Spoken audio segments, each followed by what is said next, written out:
side, couple with a brick, brew and a friend, bleed orange and blue to the bitter end. Come and join us, DNVR. We are DNVR.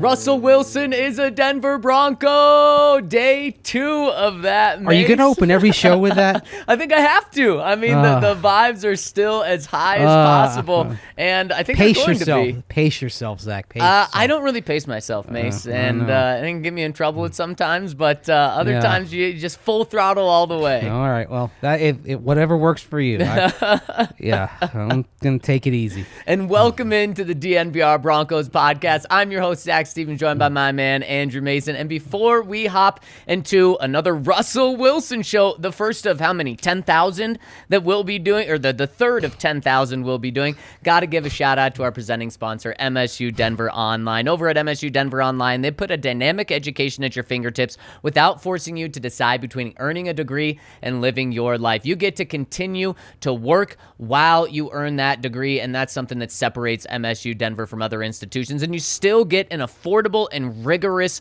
education over at MSU Denver. So whether you want to take one class or you want to get an entire degree, go check them out over at MSU Denver Online. My boy, Mace, how are you doing in day 2 of the Russell Wilson era?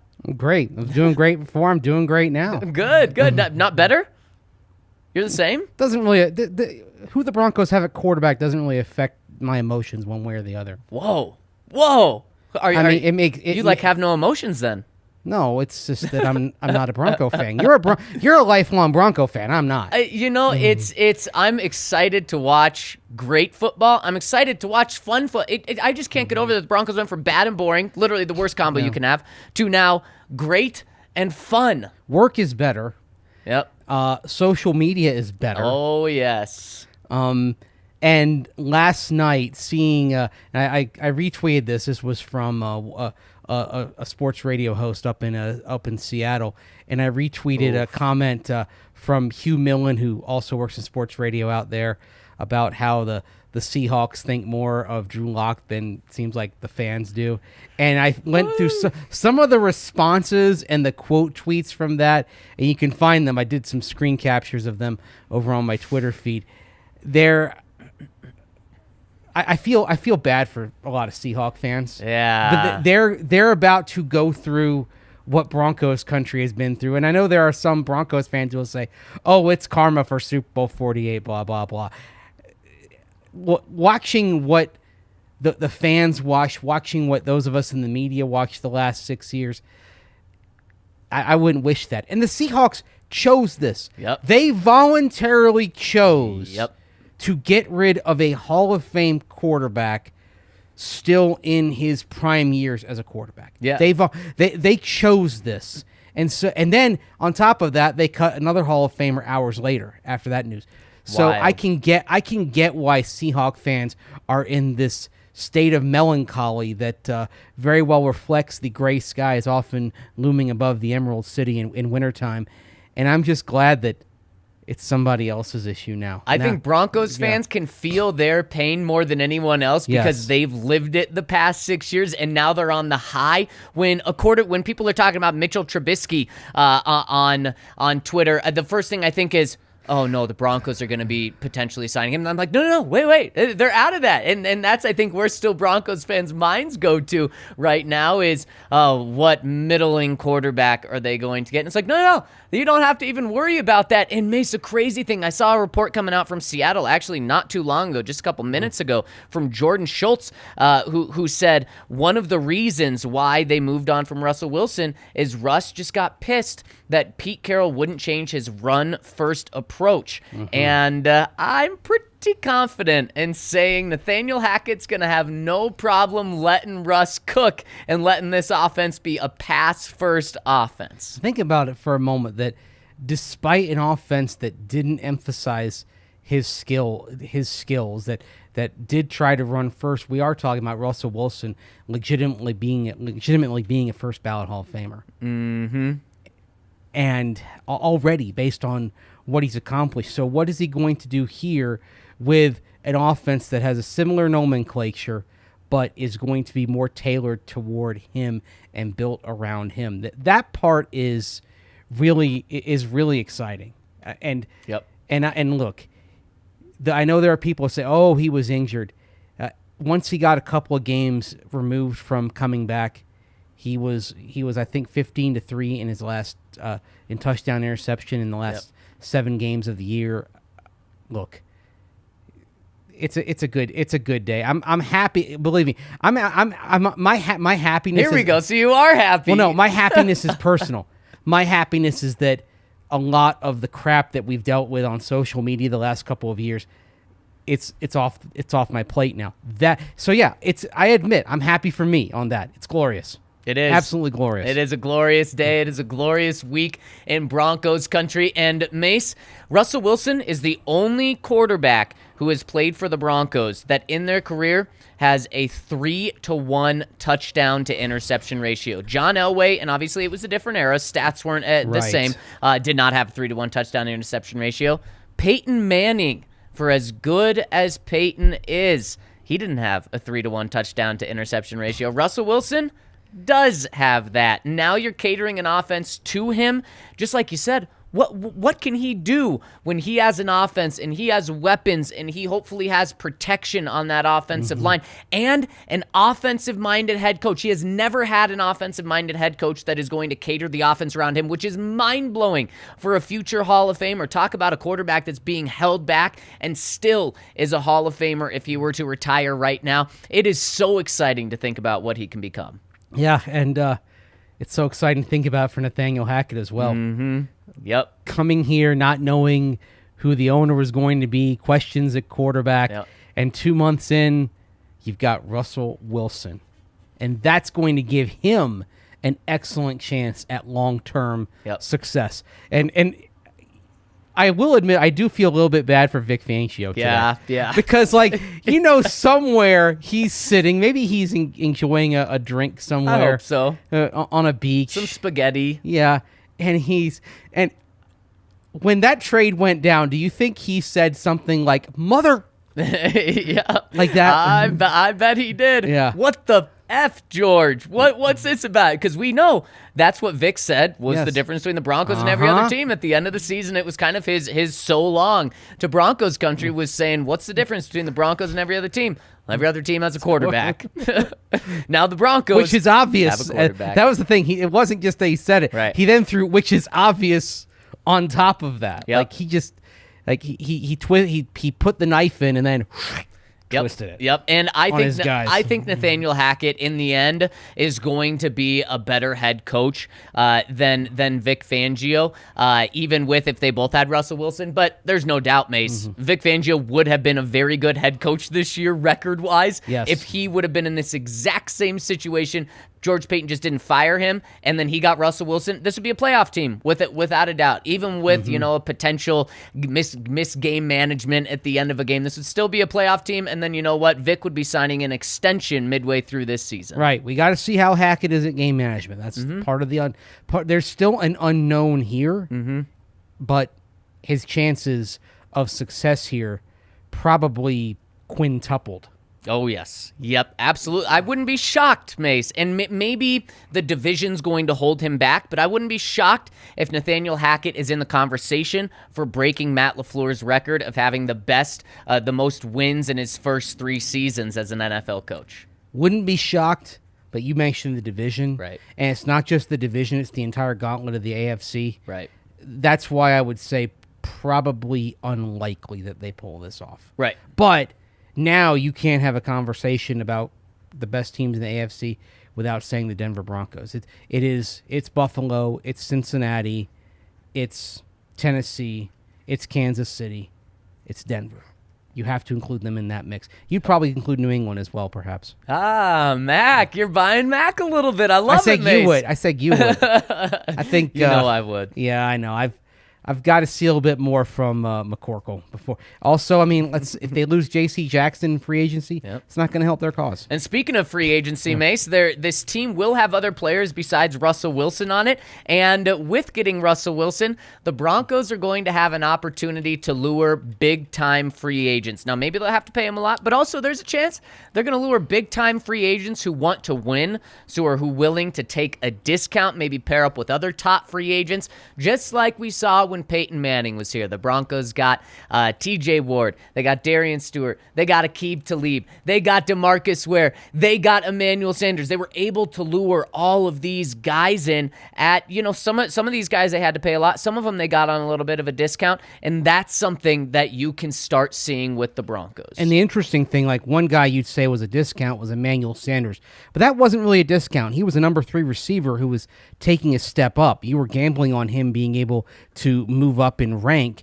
and then he proved to be a bargain. And that's where it's interesting, because it's not, I don't think their moves are simply going to be getting the best guy, the most proven guy. I think you'll see at least one free agent move here, Zach, that is betting on the come with a player. A player who's doing well but is more ascendant rather than peaking. Right. Yes, exactly. And so let's jump into these free agents, and let's start with the in-house free agents. And it's changed a little bit in the past couple of days with the Broncos getting a quarterback, but the Broncos have a lot of in-house guys that are set to hit free agency. And let's start off by breaking down who is the most important. So let's go 5-1 here and break down the Broncos free agents on who they should bring back. Number 5, Kareem Jackson. Yeah, he's there because of how good a player he is. Now, they do really like Caden Stearns. It's something that I know was being discussed here before we went on the air. And their faith in Stearns may preclude this, but you have basically the same defense in terms of scheme coming back. Evero's going to keep a lot of things in play. He'll put his own tweaks on it, his own influences on it, but there's going to be a lot of continuity. And this is one where I think it's strictly if he takes a deep, deep discount. Like if he says, oh, I'd love to play with Russell Wilson for $2 million. Right. That's the kind of thing you're talking about here. Otherwise, I think Jackson will go elsewhere, but he will have some suitors, maybe not the big money that he wants, but he will have suitors for a contract like the one he played on last year, $5 million. Yeah, exactly. And why Caden or Kareem Jackson's number 5 on here is the Broncos don't really have a need at safety. And that's something we were talking about just before this pod. A lot of people are throwing that safety out there that the Broncos have a need.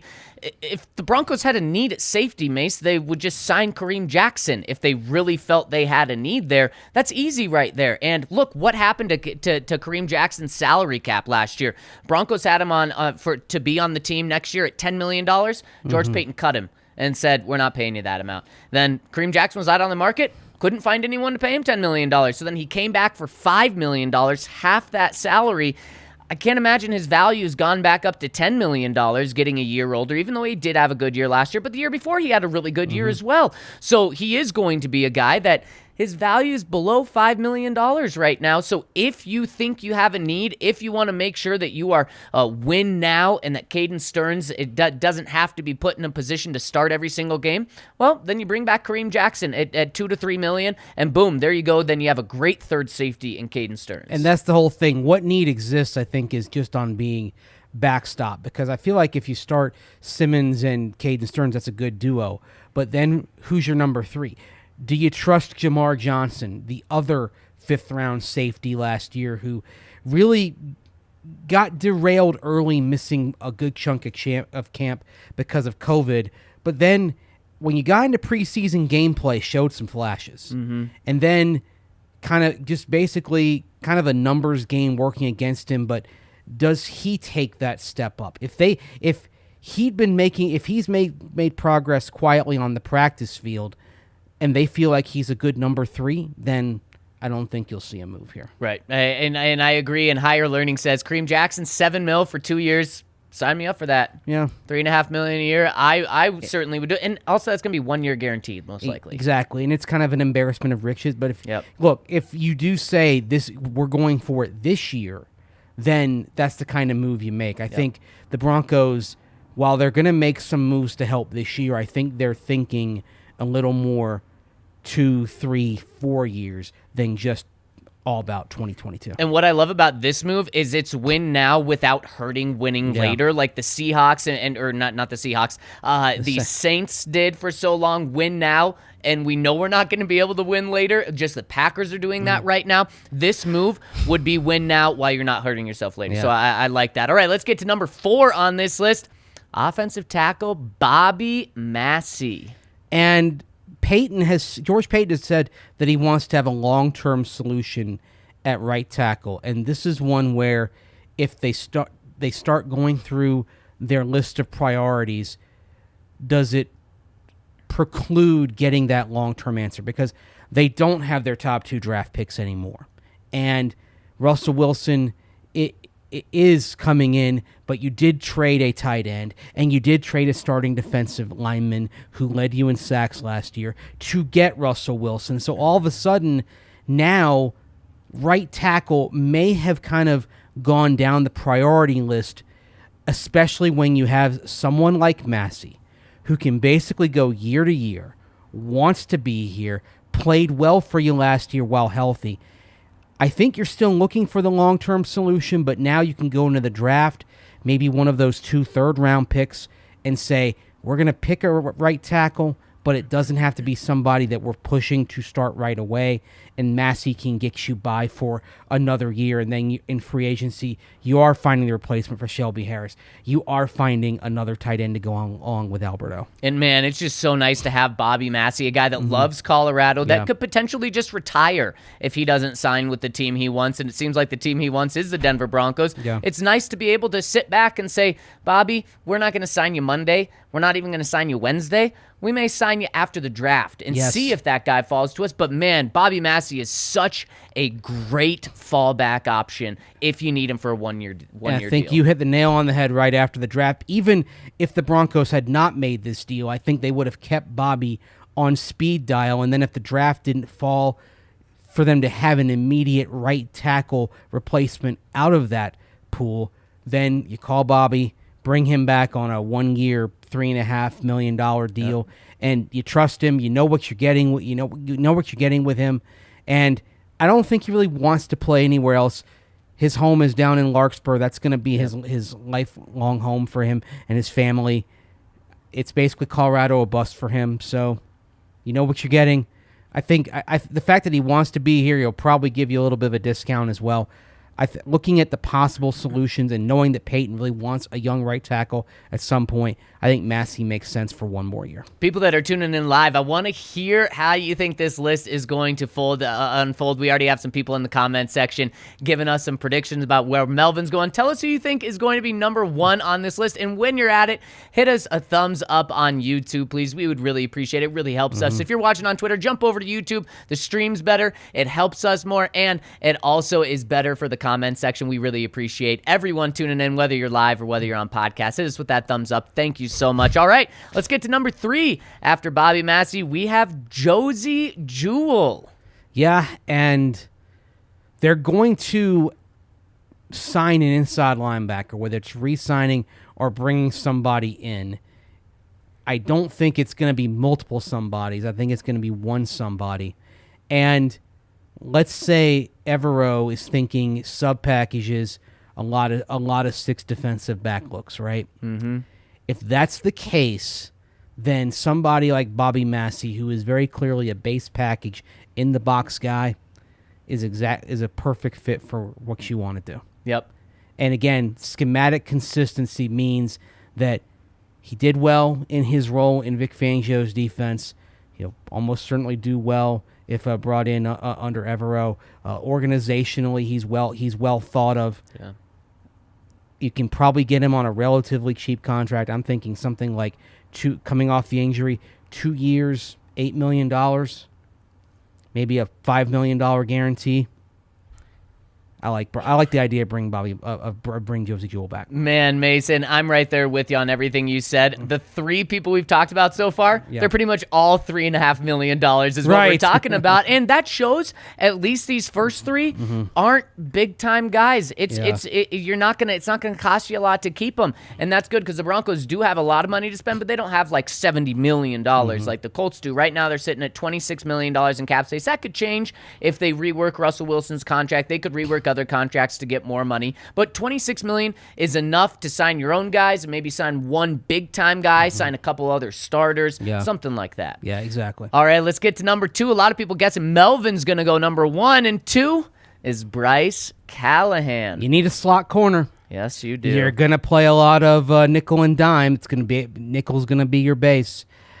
The question here is, do you trust Bryce Callahan's health?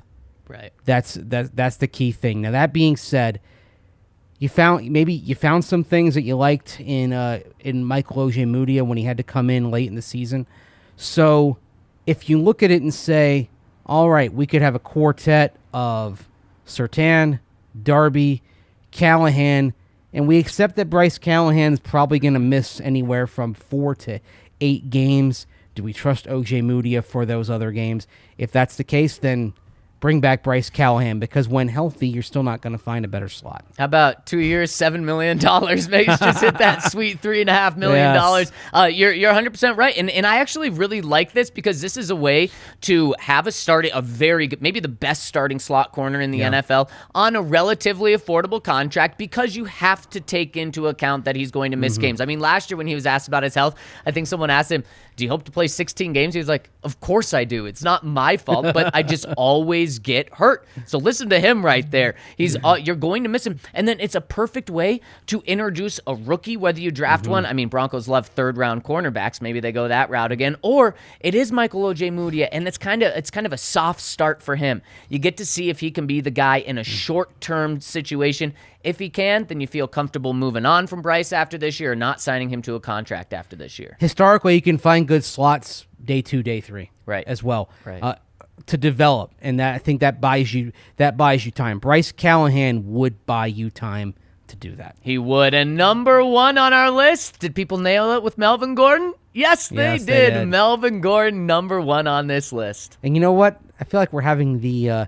discount value conversation, because if he's back, it is on a hometown discount, and maybe $3.5 million.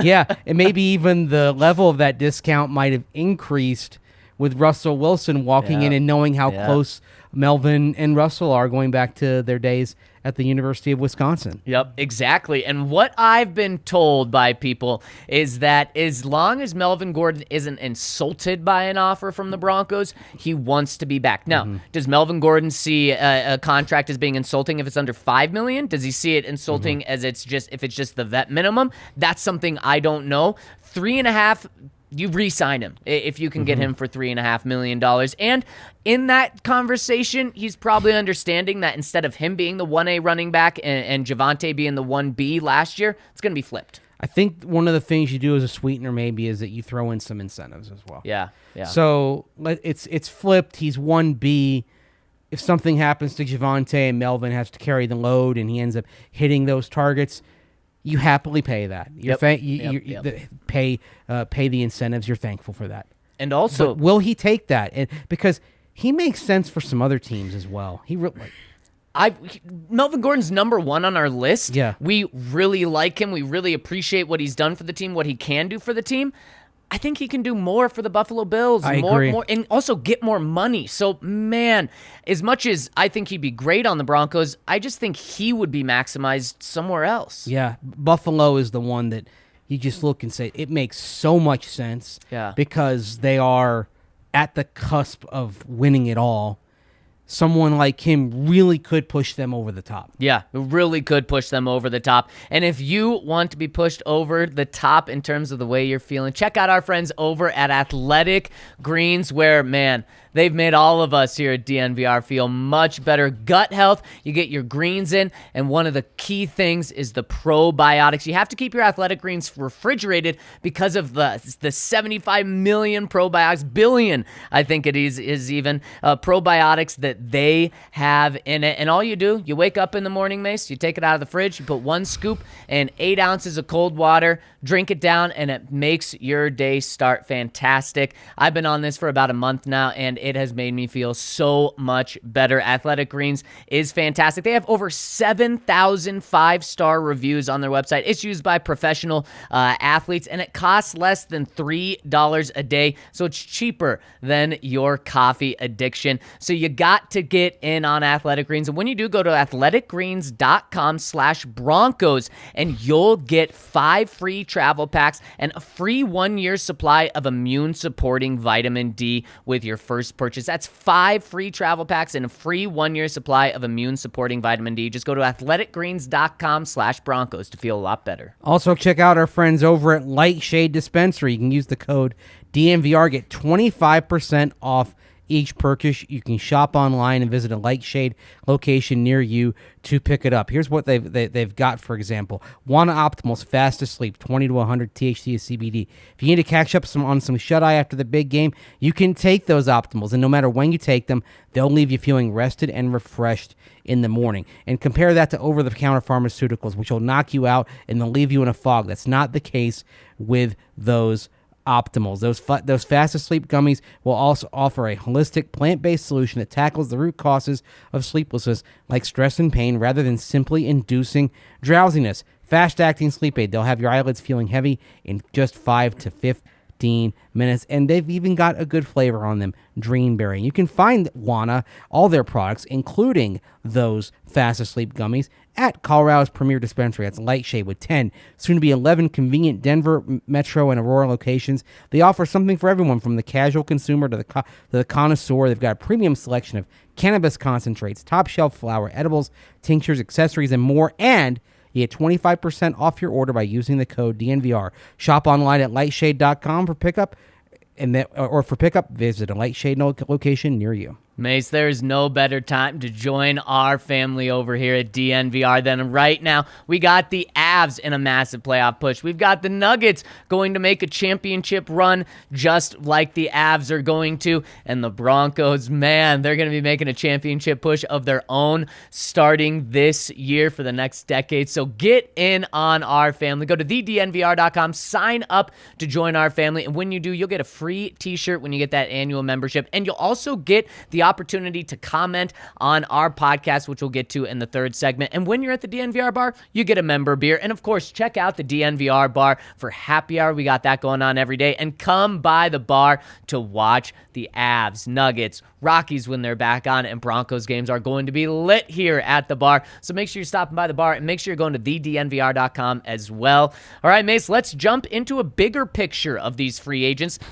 Excuse me, let's look at the Broncos free agent wish list of the entire NFL. And let's break this up into 2. Let's go offense and let's go defense. Which one do you want to start with first? Start with defense. Start with defense, where the Broncos probably, now that they have Russ, probably need more work on the defensive side than the offensive side. And let's do it just how we did it with the Broncos, guys. Let's break it into our top 5. And number 5, we got Devondre Campbell, linebacker from Green Bay. Somebody that Nathaniel Hackett knows well, obviously, inside linebacker. If you want to do more than just bring back Josie Jewell or Kenny Young or Alexander Johnson, I think you really want to upgrade the position, then Campbell is somebody who would make a lot of sense. Now, you're probably talking about spending, say, 3 times as much for Campbell as you would for Josie Jewell. Do you want to put that much on average annual basis into an off-ball linebacker? That's a big question. Yeah, it is a big question, but you're talking about an all-pro last year. You're talking about a guy who last year truly became that off-ball linebacker, middle linebacker for the first time in his career, and he absolutely balled in Green Bay. He was an all-pro, like I said, and this is a win now and a win in the future. He's only 28 years old, but because of that, he's a great player. He's young enough. Like you said, he's going to cost you a ton of money. But, man, if you want to make a splash at inside linebacker, there's your guy. I think he would have probably been more likely before this trade. Now that you've got a huge need on the defensive line as well, you may look at the overall situation and say, all right, better to just spend money on Josie Jewell and bring him back at a fraction of the cost, and then try to find somebody to bring that interior pass rush that Shelby Harris had. Right, exactly. All right, let's go to number 4. And just like we did on the Broncos list, let us know who you think should be on this list. And 4, bring him home. Calais Campbell, you were just talking about how the Broncos have a big need on the defensive line. There's literally no one taller on the defensive line in the NFL than Mr. South High School Calais Campbell. Still has something left in the tank, too. Wild enough. And you'd love to have him on a defensive line with Draymond Jones. That's going to be your 2 down lineman look in your sub package. If you improve on the edge as well, Campbell will get some one-on-ones, so he's going to be able to make things happen on the inside. But again, he wasn't willing to give a discount back in 2017, and it was the Jaguars went higher than the Broncos, put an extra year on the offer and the extra money, then it went along with it, and Campbell wasn't giving a discount to a team that had Paxton Lynch and Trevor Siemian as its quarterbacks at the time. It's a different environment now. With Russell Wilson, Campbell getting closer to the end of his career, he's still chasing that ring that he's never had. I think he might pick up the phone this time and take a little bit less than he might get elsewhere to come back home. Man, really quick, that was the first time that myself and I think John Elway even realized, oh no, this free agency thing isn't that easy when you don't have Peyton Manning, because you're not just going to get discounts. You can't just pick up the phone and call the top free agents and they're going to come here. When the Broncos lost Calais Campbell to Jacksonville, of all places. With Blake Bortles. Yikes, that's when it was like, oh no. But Nathaniel Hackett was there, so a little connection there too. So that's 2 guys that we've mentioned now who Hackett knows very well from seeing him on the practice field every day. Yep, exactly. And man, I would love Calais Campbell here. You guys are just nailing these in the comment section, guessing who we're going to have on our list. And remember, this first list defense, then we'll go through offense. All right, let's get to number 3 on this list, which we have Mr. Von Miller. I can see people saying, why isn't he number 1? Yep. Yes. He's still top 3 for the defensive guys. And Von, I mean, you guys know everything about him. Absolutely was a killer in the playoffs. Started the year exceptionally well last year. Had 4 sacks in 3 games. AFC September Player of the Month on the defensive side of the ball. Then he went quiet for about 2.5 months until he woke up again in classic Von mode. Went off at the end of the regular season. Went off in the playoffs. And now he is on a campaign to get paid. I don't know what he's doing to Broncos country and Rams Nation or whatever they call themselves out there in L.A. Rams house? Rams house, yeah, there you go. The house that Kroenke built, which is weird. And he won't build a practice facility for the Nuggets, but he'll build Rams house. Yeah, exactly. I'm just saying. Shake my head. But sorry. No, and so we don't know what Von's doing, but it seems like he's trying to drive that price tag up. So with Von, and I saw a report yesterday, I don't remember from who, said anywhere from between $16 million and $20 million. So that's something you have to keep in mind when you say, bring Von back. Man, he can be a great player. There's no doubt about that. You willing to pay that much? For a 12th-year edge rusher. That's the other thing. He's getting into territory now where the production starts to dip a little bit. I mean, for example, I think, what was it, DeMarcus Ware played, 11 seasons? Right. So he is That's wild. Yeah, he's getting into territory where if you are a productive pass rusher, it usually happens being used more rotationally and on a limited basis. So sorry about that. Sorry about my phone ringing. So no, yeah, you're right, and that's what he would eventually turn into. Maybe this year he's still going to be a number 1 edge rusher, and he's still going to be an every down guy. But next year, the year after, because you're not just signing Von Miller for 1 year, you're signing Von for probably 2 to 4 years or something like that. And some people in the comment section are saying pay him 12 or 13. I'm so down for that. That would be fantastic in my mind. Is he going to take that, though? Right, exactly. I'm not quite sure because, again, he's never been willing to take a pay cut in his career, including just 1 year ago to stay with the Broncos. Yeah, and you can go by the Instagram posts. It's fascinating. He's got these IG posts. Yesterday on his IG story, puts up a picture of him with Russell Wilson with what's next. Yeah.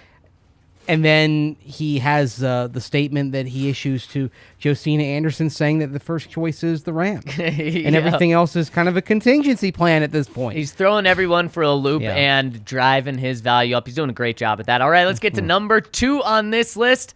We've got Chandler Jones. So another edge rusher ahead of Von. Mace, how do we justify this? He's actually my number 1. Oh. On my personal list. Yep.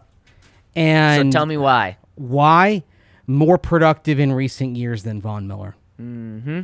And there's another kind of conversation to have about what you're looking for, because for example, you may look at the pass rushers and say, do we really want somebody going into year 11, year 12? There are others, but Chandler Jones right now, at least in the last 3 years, is a more productive edge rusher than Von Miller. Yep. And he's somebody that all he's missing is a ring, or another ring. He's got a ring with the Patriots, my bad. But you look at him, he's got 107.5 sacks for his career. He's very quietly putting up a resume that's going to give him, that's going to put him into the Hall of Fame conversation. Yep. I mean, he's just right behind Von. Right, he's right behind Von. He needs a little more oomph to it. Does he feel like maybe Denver's a place where he can get that? Yep. Because if he comes to Denver as part of another Super Bowl team and stacks together another couple of double-digit sack seasons, Chandler Jones is going to be fitted for a gold jacket too. Right. So I think what you're doing here is with Von, he's going to the Hall of Fame. Yep. That's all. He's a first ballot guy. It's already set. Do you go with somebody who's been more productive in recent years? Especially, like, Von's very productive in the playoffs, but even his regular season production in 2015 was just okay, not great. So, do you bet on somebody who maybe has a little bit more to do to bolster that resume than Von Miller does at this point? Well, like you said, Mace, Chandler Jones is the more productive one of these two in the past 5 years. Chandler Jones led the league in sacks with 17 in 2017. Then he had 13. Then he had 19. Then he got hurt 2 years ago, just like Von Miller. Only played in 5 games with 1 sack. And then last year came back 10.5 sacks, so more productive than Von. Here's the case for Chandler Jones over Von. He's 1 year younger, and these years now matter once you get into this age category of into your 30s. Going into year 11 rather than year 12. Yep, and more productive as of recently. And here's the case for Von, is the emotional connection. And fans are going to want Von more, but George Paton's not viewing it as that. Heck, George Paton traded Von despite what the fans were going to think of it. And here's one thing that Von could have going for him, though, on top of that, is playoff production. George Paton now has to build this team for how they're going to do come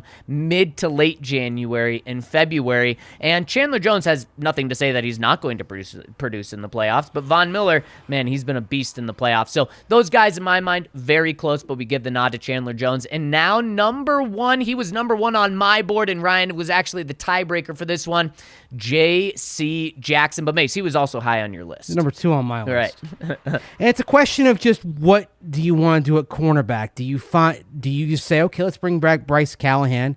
I know Benjamin Albright has mentioned Chris Harris Jr., somebody who's back on the Broncos' radar. Are you making those kinds of moves, or are you saying, let's just go balls to the wall at cornerback and let's get the best duo we can and kick Darby down to the number 3 in the slot? If you do that, then J.C. Jackson's your guy. Man, I mean, this is the ultimate win now and win for the future move. You got J.C. Jackson and Patrick Surtain on the outside for the next 5 to 8 years. You are kidding me. That would really be is incredible. It really is no-fly zone 2.0 if you've got Surtain, Jackson, and then Simmons back there at safety. Yep. And then everyone else kind of filling in around that trio. Yep.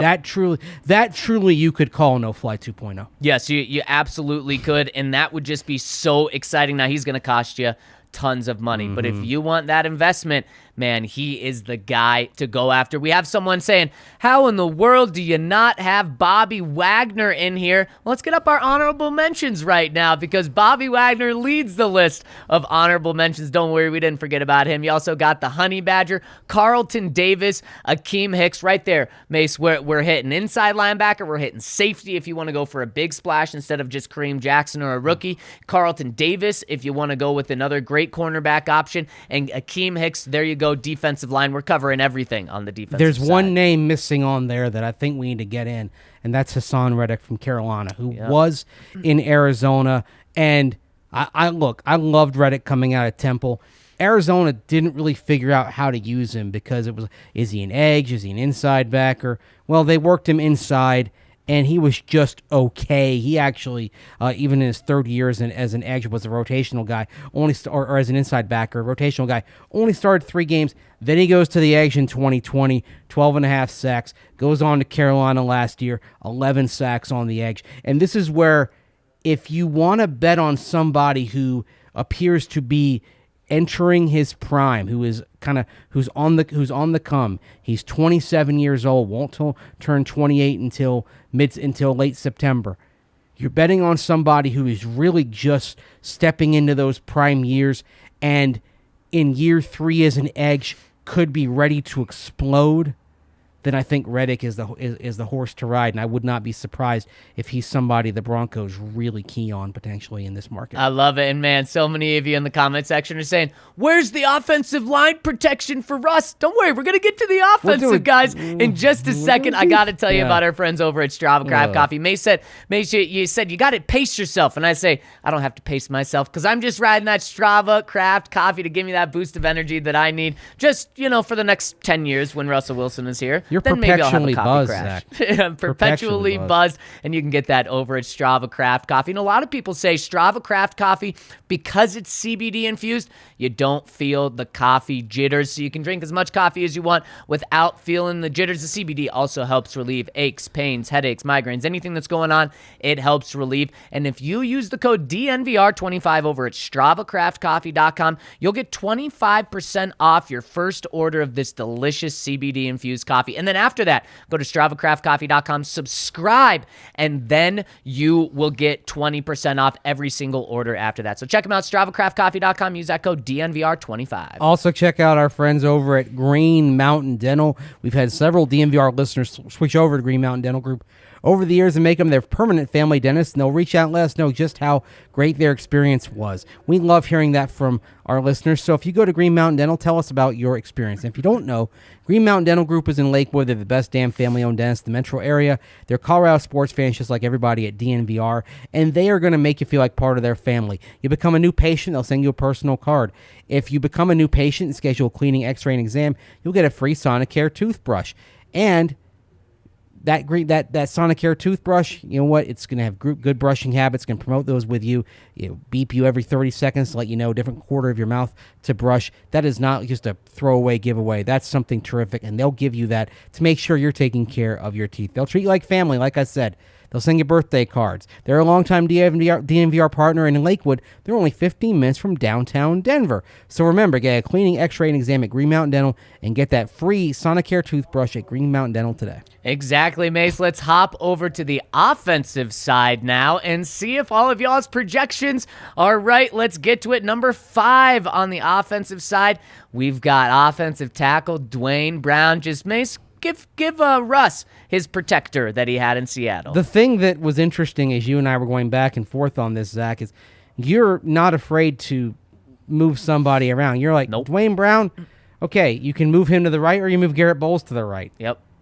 That's the only thing. Do they want somebody who's a right tackle, or are they just saying, hey, get a left tackle and move Bowlesy over? I do think it's more ideal just to get a right tackle in here. Yes. But if you can get Dwayne Brown, if you can get another guy on this list that we're going to get to, I think you move Garrett Bowles to the right. I think this is the last year of his deal that you have to keep him with guaranteed money. So you see if he works there. If he doesn't, well, you just upgrade a left tackle, and also you filled your spot at right tackle. I mean, right tackles, we're talking about like Jermaine Ifedi, for example. We're talking about Morgan Moses from the Jets if you want a pure right tackle. But I'm not sure how much better they are than Bobby Massey right now. Even though I know some of the comments, I saw someone saying Bobby Massey's the Drew Lock of right tackles. No. No. I think that's wrong. I do think that's wrong as well. Number 4 on this list, a very fun name, Rob Gronkowski. Gronk. What's the harm in picking up the phone and giving him a call? Zero harm.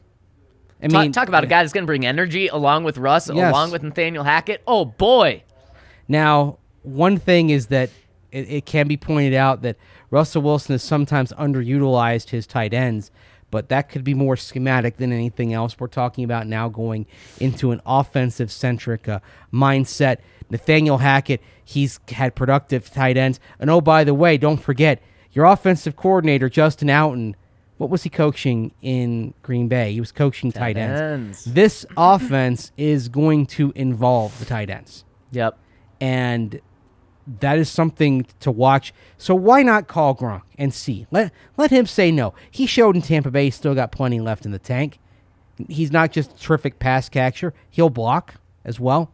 Does everything you need him to do. Yep. Let him say no. Yep. And, man, I would just love it for so many reasons. Let him say no. He's also not going to cost you a massive amount of money. May not want to leave Florida, though, at this point. That's the only thing. It's very true. And this, to me, isn't a glaring need the Broncos have. This would kind of be a big-time luxury because Albert O is going to be the guy that's probably on the field more. Gronk's just a fantastic number 2 that you bring in. Albert O better learn to block then if he's going to be on the field. That's true. That's the true. thing. I mean, we saw it there on display in Week 18 that he still has a long way to go as a blocker. Yep. And now we have number 3 here, Ryan Jensen, center, a Pro Bowl player, Mace. Another Colorado guy. Yeah, as bring well. him home. Bring him home. We talked about Calais Campbell earlier in the show. Ryan Jensen, of course, went to CSU Pueblo. He trained over at our friend Matt McChesney's gym, so he's part of the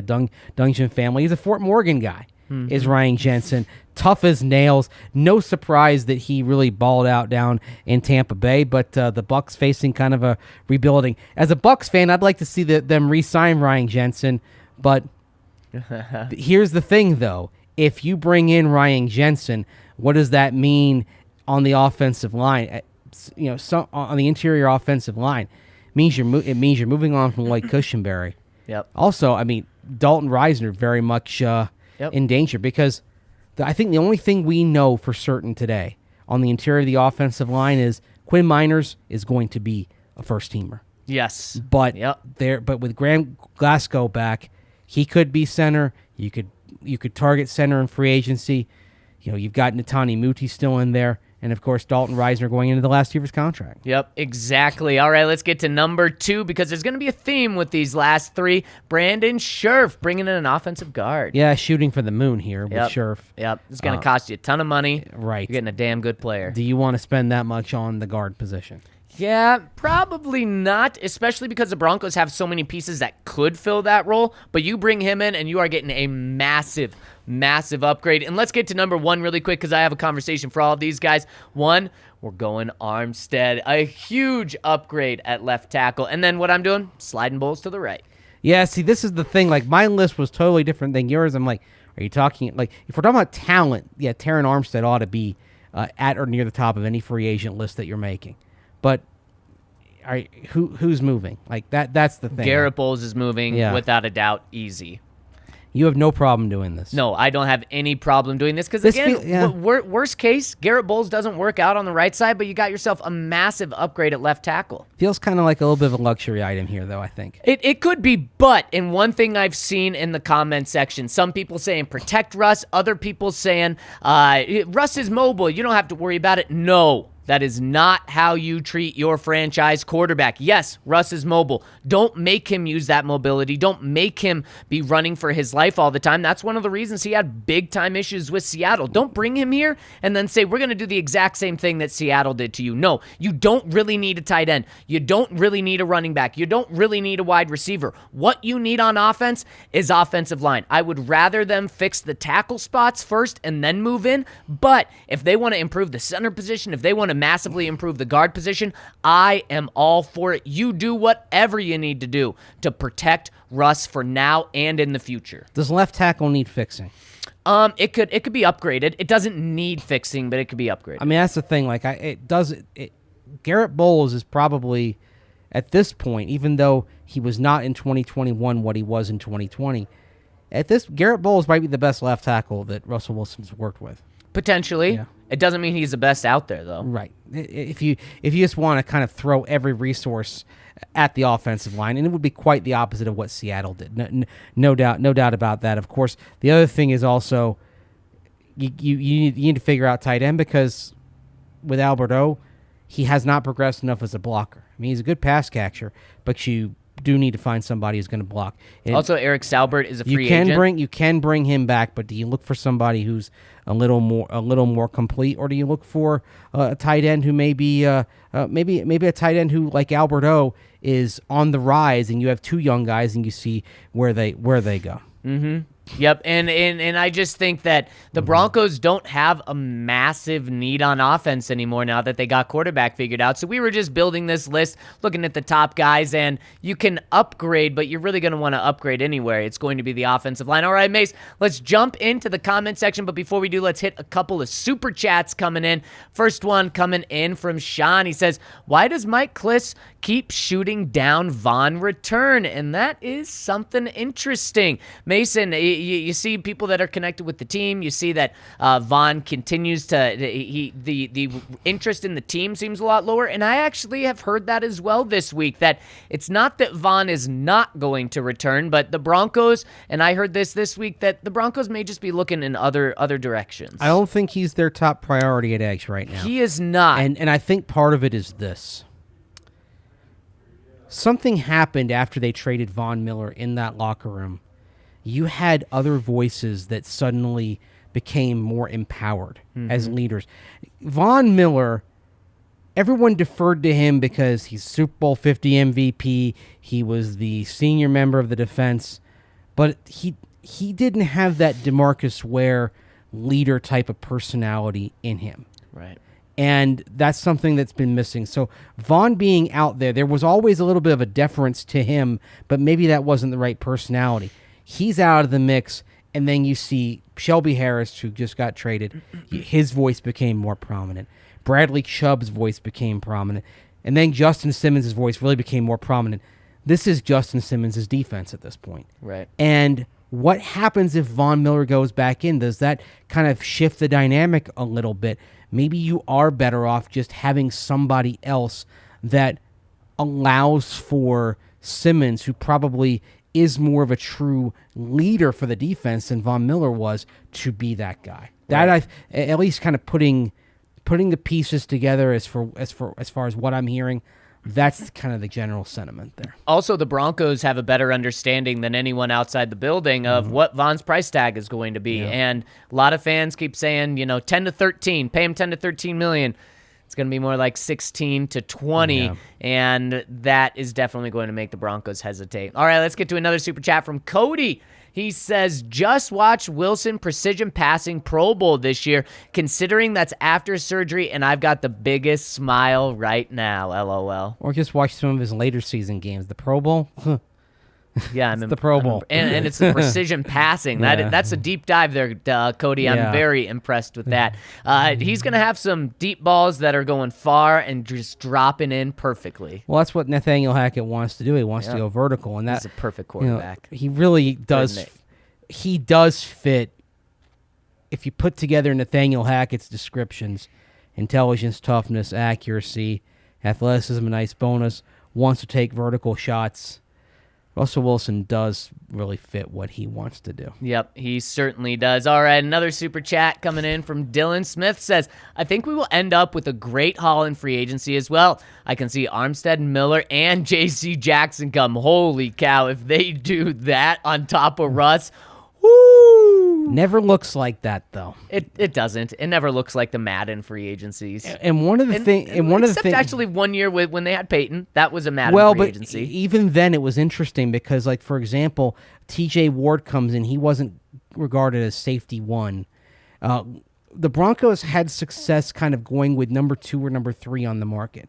TJ Ward, for example. DeMarcus Ware, because he'd been cut, was not regarded as the top edge in that market. The year before, Lou Vasquez was widely considered the number 2 guard on the market.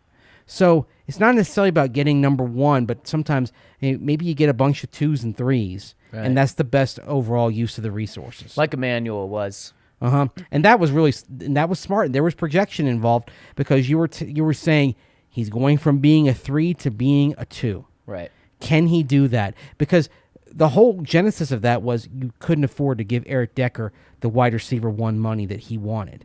So you were going to be plugging somebody in and asking them to level jump. Right. And it just so happened that Emmanuel was the perfect fit. He was. Bryce comes in and says, personally, I think Wagner and Chandler Jones are the best pieces to target for a combo of 2 players. Massey for cheap, offensive tackle with our second rounder. Hey, Bryce, sign me up for that plan. Yeah, I mean, I would say this. The dream at round 2, pick 64 is Trey McBride still on the board. Woo, that would be amazing. If he's on the board, that's a no-brainer. Yep. Oh, man, that'd be great. And then problem solved. Yep, exactly. And last super chat coming in from Justin says, Von Miller or Bobby Wagner? Man, this is tough. Positional value tells you Von Miller. My instinct is neither. I think with the contracts these guys would get, Bobby Wagner. Yeah. Because I think he would be significantly less. I really do think Von's going to be $16 to $20 million, which is a ton, and you need pass rushers. But, man, that's a lot of money. When you have $26 million in cap space right now, again, you can maneuver the cap a lot, but that's just going to eat up a lot of money. And if you're not using a lot of that cap this year for Von's contract, you're using it for future years. And remember, the Broncos aren't building to win now and bust later. They're winning to win now and win later as well. All right, Mace, let's hop into the comment section over at thednvr.com and talk to the people. Reminder, if you want to get your comments read in the comment section, go to thednvr.com. At the top of the page, click on podcast, then click on Broncos podcast. All of our podcasts will pop up. Click on the top one, and that will be the most recent one. Scroll to the bottom, and our questions will appear. That's where you leave them, and we read them on the next day's podcast. And thank you all so much for the new listeners tuning in. First one coming in from J. Pat, SoCal Broncos, says, thank you to everyone at DNVR. BSN and DNVR has helped me through rough times in life, and with the Broncos, hard times. And Peyton we trust, but hoping to see Von, Bobby Wagner, Morgan Moses, Calais Campbell, and Gronk. Thoughts on these guys? Well, you'll love what we just did there, J. Pat, and thank you so much for rolling with us. Yep, Prick. Just want your guys' input on Wilson's hot starts to the season and his fade towards the Laird part. Do you think that trend continues for him in Denver, where he's an MVP candidate the first half of the season, then fizzles off? I think with the defense and talent we have, he'll be in the conversation all season. I think a lot of this is Pete Carroll based. Yep. It's all like every year, Russ would have a game that wasn't at this high a level, and he gets spooked and like, okay, fine, we're gonna start pushing the ball on the ground again. That's exactly right, Mason. And Nathaniel Hackett's going to let Russ cook. So I do think being in Denver will change that. Yep. Samuel B. Sue says, hey, guys, 4 things. 1, can the quarterback carousel shoot the quarterback carousel to the surface of the sun? 2, can't wait for the Behind the Broncos on the trade. 3, can't wait for the next 7 years of the DNVR coverage and community. 4, very big congratulations on your expansion to Chicago. Every city needs to try the type of sports coverage and community we have here. Amen to all of those, Samuel. Thank you. Rev G, I missed yesterday's celebratory comments. I'm so excited that Broncos football is out of the dumpster fire. The losing seasons are in the rear view as we cruise into a new era of Broncos football. I'm really happy we landed Wilson, who is more than a Band-Aid with his potential play here for possibly a decade. Can't wait for the season to start. Also, been great to hear the Broncos being talked about all over the national NFL orbits, too. It has been too long since we were relevant on that stage. Hashtag watch out, Chiefs. Yes, watch out, Chiefs. Watch out, Chargers. Watch out, NFL. It was a bad day for Nick Wright. It was, and he tried to just bury the Broncos, and he couldn't. Is he still doing it? He's trying, Mace. He's trying. Okay. You're going to have to come after him soon. I already did. You did. Although I told him it's okay. It's not his fault. I mean, I think there's something deep and psychological involved with this. There is. Clearly is, and the Broncos are just going to get more under his skin. Maybe in high school, the girl that he loved in high school and then dumped him was a Bronco fan. That's what it feels. It feels like something deeper than just, I love Kansas City. This seems. That's what I mean. Yeah, he just hates Denver. Yeah, It's a tough time for Nick. There's someone from Denver broke his heart at some point in his life. Yep. And there's this deep-seated psychological trauma. I'm here to tell you, Nick. I'm going to say what Robin Williams' shrink in Good Will Hunting said.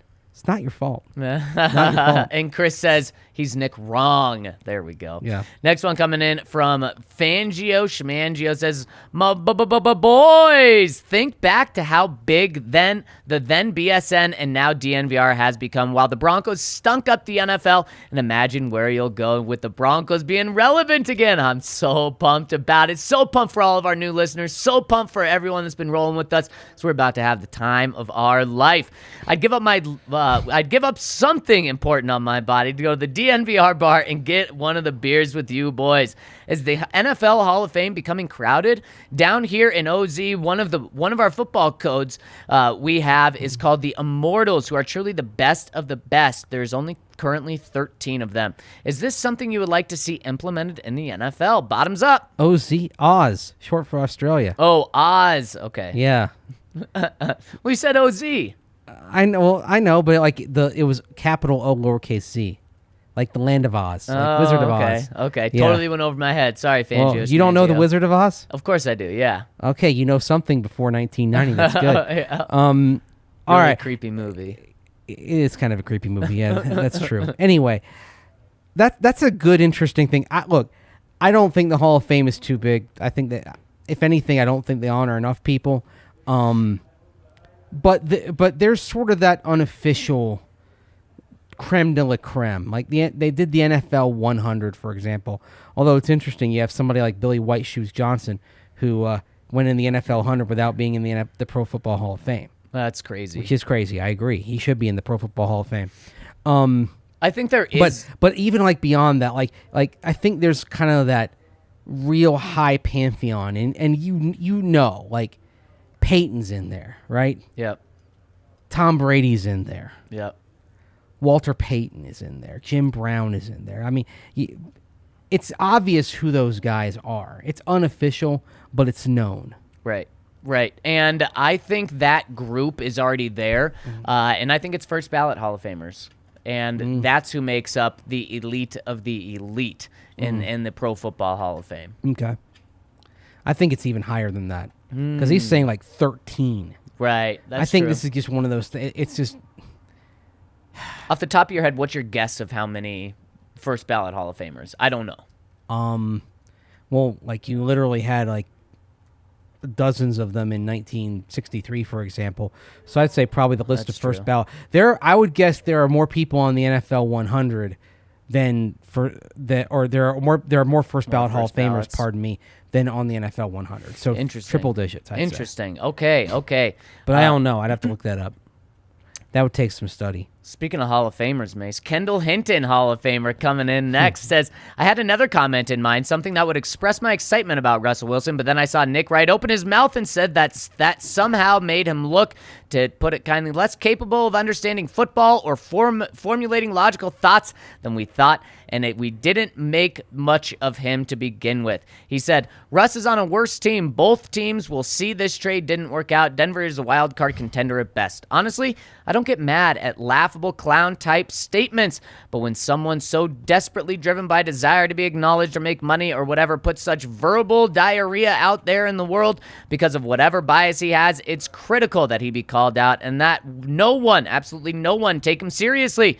It's actually just an indictment of us, the people, that he has 400,000 followers and a show. I don't wish him ill will, but when he puts stuff out like that, we need the world to point and laugh. Come on, humanity, do better. And with that being said, I'll push him out of my mind until I hear this comment read tomorrow. But Kendall Hinton, Hall of Fame, where you're playing into him. Yeah. You're talking about it. That makes us talk about it. That makes so many people hear about it. Don't bring him up if you don't want to play into his game. We're all playing into them. I mean, basically, like, ultimately, the reason for Nick Wright, for Stephen A. Smith, for Skip Bayless, it's on you. the viewer, Yep. the social media consumer. Yep. If you didn't watch, if all of us, and this is not just you, this is all of us, including me, if we didn't watch, if we didn't have such indignation to the rank stupidity that is peddled by these people on a daily basis, they'd go away. Right. I mean, ESPN has figured out that a winning strategy is this blah, blah, blah, hot take programming that they have morning after morning, and more people watch that. I wish ESPN were like it was back in the 80s when you turn on during the morning or the afternoon and they'd be at a tennis tournament or a golf tournament or an Australian football rerun. That was much more entertaining to me than people blah blah blah. Like I watch a ton of ESPN this week. Why? Because they're running games all day, basketball games all day. That's interesting to watch to me, right. More so than the filler crap that they usually put on. Right. Yeah. Yeah. So you nailed it. But I'm in the minority on this, obviously. Maybe, yeah. I guess I don't watch it either. I'm glad that you guys are tuning in with us midday on this Thursday. Yeah, and I think the future is stuff that is tailored toward the local audience that wants to hear about its teams, rather than those that are just operating and viewing from 35,000 feet. Right. That's all. I think that's the future of this business. Yep, I agree. Anyway, Tokyo Bronco, Konnichiwa Broncos country. I want to take a moment to say thank you to everyone on the DNVR Discord for being so supportive during one of the lowest points of my life. When the pandemic began, I was forced to move back to the U.S. from Japan, leaving behind my girlfriend and our 1-year-old son. After working for nearly 2 years to get married and become a citizen of Japan, I was able to travel back to Japan this month to be reunited with my family. Hey. I arrived just in time to celebrate my son's 3rd birthday, which was truly a blessing. That is awesome. That is so cool. I now live in my wife's hometown, the charming city of Niigata, and I'm loving living just a 2-hour bullet train ride from Tokyo in a town of 1 million people compared to 14 million in Tokyo. The city has its own unique flavor. Reminds me of living in Colorado. Even the local soccer team's colors are blue and orange, so my Broncos gear fits in well here. I'm excited to tell you all more about this must-visit destination that I now call Japan's hidden jewel. If y'all have any questions about Japan, don't hesitate to ask. I hope the country opens to tourists soon so y'all can come visit my favorite place in the world. Due to the time difference, the Russell Wilson trade went down while I was asleep. So I woke up to over 25 plus text messages informing me of the exciting news. Here's to things only going up from here in 2022 and beyond. I know I have certainly felt it. Go Broncos, and much love to my DNVR family from the land of the rising sun. What a cool comment. Thanks so much for tuning in and letting us know about that. Next one from Melbourne Broncos says, hi, guys. So who do we sign to back up to Wilson? Rippon will surely be let go. Is Teddy at a discount probable or Minshew? Also, I've given some thought to new music for after a touchdown. I've settled on the start of Led Zeppelin's Kashmir. Cheers. Dun-dun-dun. I can get behind it. I can get behind that. The only it's good, but I think the only issue there is it too kind of slow and deliberate, and there's nothing to really sing along to. Right. That's the only thing. Right. That's true. And in terms of Teddy coming back as a backup, I think the Broncos would love to have Teddy back if he's at a very cheap price. So if Teddy just doesn't have a market, sure, I think the Broncos will bring him back. But I think he wants something where he has a chance to start. Exactly. I think so too. I think Teddy Bridgewater, New Orleans Saints is something that's going to happen. Makes sense. So then you start saying, okay, who are the true backup types that are potentially available in free agency? Yeah, look, none of these names are going to inspire you. Mike Glennon, Brandon Allen, Chad Henne, Blaine Gabbert, Colt McCoy, Chase Daniel, Brian Hoyer, Trevor Siemian, Alfred Williams' guy, Sean Mannion. Of course, Trevor Siemian's your guy. Yeah, nothing that really kind of makes you go crazy. You know what? I could actually see Brett Rippon as the number 2 and a day 3 pick as the number 3. Yep. Caleb Elby, perhaps. Yep, potentially. He's a name that's floating around there. All right, next one coming in from Melbourne, no. Next one coming in from Litvatsky says, hey guys, been a while since I've commented, but always listening and have not been this excited since Peyton Manning. With Russell Wilson, a.k.a. Danger Russ, a.k.a. Mr. Unlimited, who do you think will mesh best with him to be the top target? Sutton, Judy, Alberto, Tim Patrick, free agent? Always appreciate y'all, Litvatsky. You know what? I think Cortland Sutton will lead in yards and Jerry Jeudy will lead in catches. I like that. Jerry Judy's going to have a beastly year. Mace, we got time for 2 more here. Coming in from Dan Burke says, hey, guys, so a lot of people wanted to acquire Devontae Adams if the Broncos traded for Rodgers. By that same logic, doesn't it make sense for the Broncos to acquire Tyler Lockett if he's available as being reported? Russ's chemistry on the field with Lockett exceeds any other wide receiver quarterback tandem in the league, so it makes sense. Also, Zach and Mace were theorizing over a new touchdown song. It has to be 1-2 Step by Sierra. Come on now. Man, that would be hilarious. Oh man, just lean into the Sierra at this point, huh? Yep, absolutely. Yeah. That's an intriguing notion. I don't see it happening, but that is something fascinating. You're hearing Lockett's name start to be bandied about for other teams that would probably give up more to get him. Right. Having a little bit more of a need at wide receiver, because it does appear that Seattle is in sell mode at this point. Big time. They're tanking, I think. I think they're tanking for younger Stroud. Yep. Smart play. If they were going to give up on Russ, which I don't think is smart, but if they were going to, smart to just tank, go all in. And that is something the Broncos didn't do the past 6 years, which hurt them. And we knew they weren't going to tank this year. Right. Like, you had tank as your 5th choice. And I think all of us could have been sold on tanking if Russell Wilson were not in the cards, because it's a direction.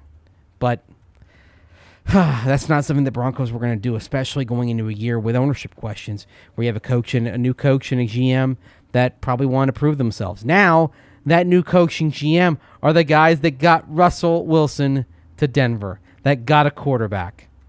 That'll buy them some time. Yes, it certainly will. And last one coming in from Howler Bros Surf says, let's go. Broncos going 12-5 in the regular season next season. I have 1 loss to Kansas City, the Rams, the Cardinals, and 2 to some combination of Vegas, Chargers, or San Fran. That means playoffs, baby. Peyton is going to win GM of the Year, too. Man, George Payton setting himself up real good for GM of the Year. Nathaniel Hackett could be in for Coach of the Year as well, taking this team from 7 wins to 12. And speaking of playoff predictions and record predictions, Mace, we're going to be doing this tomorrow. Before free agency? Don't worry. We'll do it after free agency, too. We'll do it after the draft. We're going to do it many times, but kind of get an idea of where the Broncos are at. We're going to be doing it on 3 Ring Circus, which is our podcast. We just have a little more fun with it on Fridays. We're going to be having guest Benjamin Albright on to break down free agency, what he thinks is going to happen. He has some good insights on Bobby Wagner and other players as well, so make sure to tune in. We're going to be live on YouTube at noon. We're also just going to drop this as a normal pod, just like always, so make sure to stay tuned to that. And Mace, man, we got a lot in today. It has been a blast. The comment section's been popping off. Really appreciate everyone tuning in live. Really appreciate everyone tuning in on the podcast side. We are blowing up, and we couldn't be more excited to be blowing up with all of you. So thank you so much. Have a fantastic Thursday. Can't wait to see you tomorrow on what's going to be a fired up Friday pod. Have a great day, everyone.